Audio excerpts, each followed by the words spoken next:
one kind of, obviously connected thing here is the offensive coordinator job.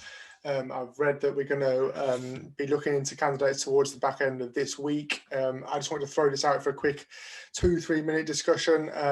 Who would we like to see? I mean, I've got a list of names in front of me, but Lee, I'll chuck it your way to start with, and it's not Bill O'Brien, it's going to Alabama.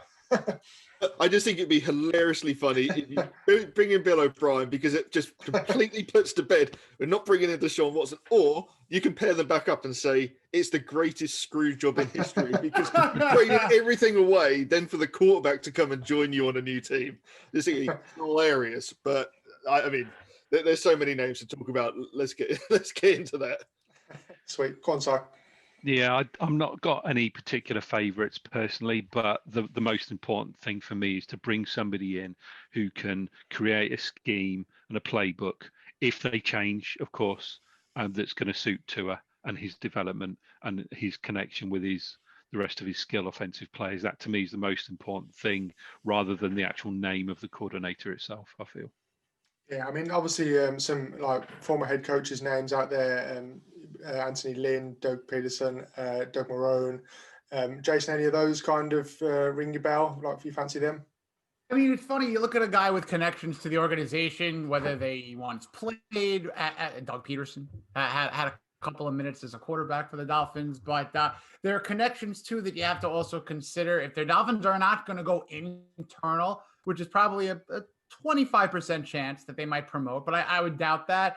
But you got to look at some of maybe those older head coaches that were head coaches that could understand, you know what, Brian Flores is the coach. I'm going to now just fade into my role as offensive coordinator. Lynn would be fine. I'd be happy with that. And there's just a lot of people internally that work in this office now with the Dolphins that are just, veterans, your McKenzies of the world, who are probably going to go into that Rolodex and go with someone who has at least 20 years experience in one way, shape, or form running an offense. I'm not saying the second coming of Chan Gailey, maybe 20 years south. There's a lot of years to work with there.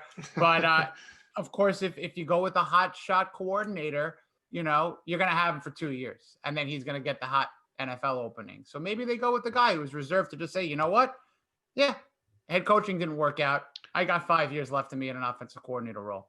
We'll see. Yeah, that's what I was going to add, actually, Jason. If you get one of those hot up-and-coming coordinators, if they prove themselves and they're any good, then they're going to be off again in a year anyway. So with the thing is, and I talked about it on the pod last week, Jason, around how many changes we've had at that position over the last 4 years, even going back to the Adam Gase era, where I know he was he took play calling duties, but nevertheless they did have constant changes at that offensive coordinator role, and we need that stability and need that consistency. So I think I agree with you in terms of having an older guy who's been there and done it and isn't looking for the next big thing would possibly enable that consistency to happen.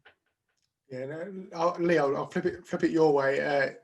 Talking of hot shots and stuff, obviously got the view of these guys. But if you got someone like Ken Dorsey, who's the Bills quarterback coach at the moment, or someone like Clint Kubiak from the Vikings, someone like that, would that appeal at all? I mean, obviously with Dorsey, we've seen what he can do with Allen. Is that the kind of thing you want to see with Tua? I'll be honest, I'm probably a bit like these guys.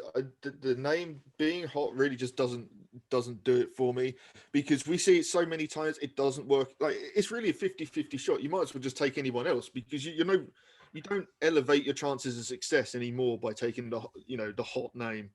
I definitely agree with what's already been said. Like, it's got to be someone who's willing to do exactly what they need to get Tua to play right. I don't want to come in and say, well, if Tua can improve here, he can fit my system. That's not good enough. I'm sorry, you're out the door, because there's a reason you've built the team this way. And if you can get someone who's got no ambition, that'd be even better. Like, someone who's got no intention of leaving, that'd be super. Do you know what I mean? Because it would fit into this role of, oh, look, we can build a sustainable winner because we've got guys. You've got a Josh McDaniel type, someone who's willing to stay for a long period. Yes, he's going to try again, and he did try once, but there were long periods of time between. There were good windows. Yeah, sorry, I'll come to you 1 second. I was just going to say it's a real shame that Steve Sarkisian's got a new job this week, because that was my that would have been my amendment there. But you know what? He's going to run a college team. That's it. Sorry. the only head coach who is no longer a head coach that fits the criteria of potentially what the organisation should look for. But we need to stay clear. One, yeah, you put it. You took the words right out of my mouth. Lee, was Adam Gase, and clearly we don't want to go back there, of course. But I just thought I'd mention it because I knew it would generate a few laughs.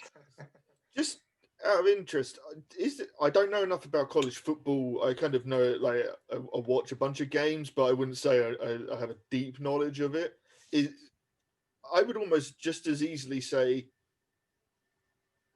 who's the quarterback coach at Alabama after Sarkisian? Because if he worked with Tua before, I'm just as happy to go with that as I am to take the Bills quarterback coach, because at least he's worked with Tua. Like, to me, that's it almost seems like lazy to just go, oh, let's take someone from Alabama, and like in the draft, oh, well, why don't we go after Alabama players? They play with, but it works. It works. It just takes an element of risk out. Everyone knew that Mike Wallace was a decent player beforehand, but the one thing you cannot predict is chemistry. Right. But if you can take the one thing off the table that could possibly go wrong, I would almost rather take a slightly less talented player to take one that I know will fit than the slightly more talented player. Do you know? See what you mean. Yeah. I think the problem being that Sarkisian was quarterback and offensive coordinator, so he's a bit of a bummer there. But yeah, I know exactly what you mean. Yeah, I can definitely see it. Well, that's one definitely to watch over the next few days and stuff. And if it's going to be someone like Doug Peterson or something, I think we're going to have to wait in a while. He's obviously going to still get a couple of head coaching interviews at the very least, I would have thought. I don't think he's done enough to tarnish his reputation in that respect at all. So one to watch over the coming days and weeks.